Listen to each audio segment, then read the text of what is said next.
उससे मोहब्बत नहीं थी, होती भी कैसे। वो आम सी शक्लो सूरत की सांवली सी लड़की थी, तेल से चिपके हुए बाल और उस पर 3 गज लंबी चादर।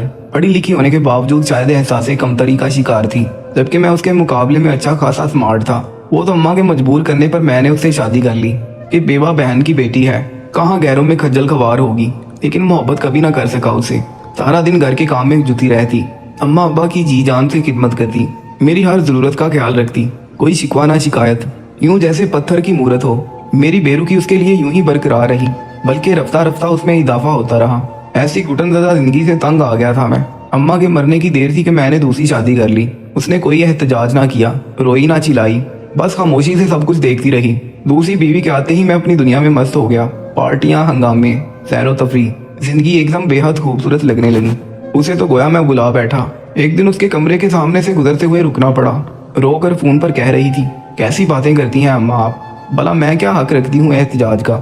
जानती हो जबरदस्ती के सौदे ऐसे ही होते हैं। ये क्या कम है कि दूसरी शादी के बाद भी उन्होंने मुझे अपने साथ रखा हुआ है। अपनी माँ को दिया वादा निभा रहे हैं। मेरे शोर शराबा करने पर अगर उन्होंने मुझे छोड़ दिया तो बताओ क्या करूंगी मैं। तुम तो अपनी सांसें गिन रही हो, मुझे कौन सहारा देगा। सर पर बाप है ना भाई जो मेरी हमायत में बोले। और फिर मर्द की मोहब्बत का क्या है, ये तो नफल नमाज जैसी होती है। हो गई तो हो गई, वरना कौन सी फर्ज है कि ना होने से गुनाह होगा। वो अपनी हिस्सियों पर काबू पाने की नाकाम कोशिश करती रही। मैं गुमसुम खड़ा सब कुछ सुनता रहा। यकीन नहीं आ रहा था कि बज़ाहिर चट्टान की तरह मजबूत नजर आने वाली लड़की अंदर से किस कदर टूट चुकी थी। रेजा रेजा वजूद को समेट कर कैसे उसने खुद को संभाल रखा था।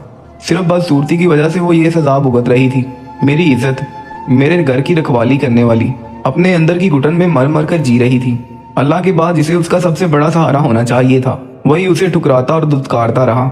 जिस पर उसे मान था, उसी से खौफजदा थी। बेआसरा हो जाने के डर से अपने वजूद के खोल में छुपी बैठी थी। बेइख्तियार मेरे कदम उठे पर मैं उसके सामने चला गया। मुझे देखकर ठटकी और बुकला कर खड़ी हो गई। चेहरा खौफ से दर्द पड़ गया। मैंने उसके दोनों हाथ थाम लिए और दुख से बोला, जिन पर मान होता है उनका भरम रखते हैं, मुझे माफ कर दो। हैरत और बेयकीनी से उसने मेरी तरफ देखा। मैंने सर झुकाकर अपनी गलतियों का एतराफ़ कर लिया। बेतहाशा रोते हुए उसने अपना सर मेरे शाने से टिका दिया।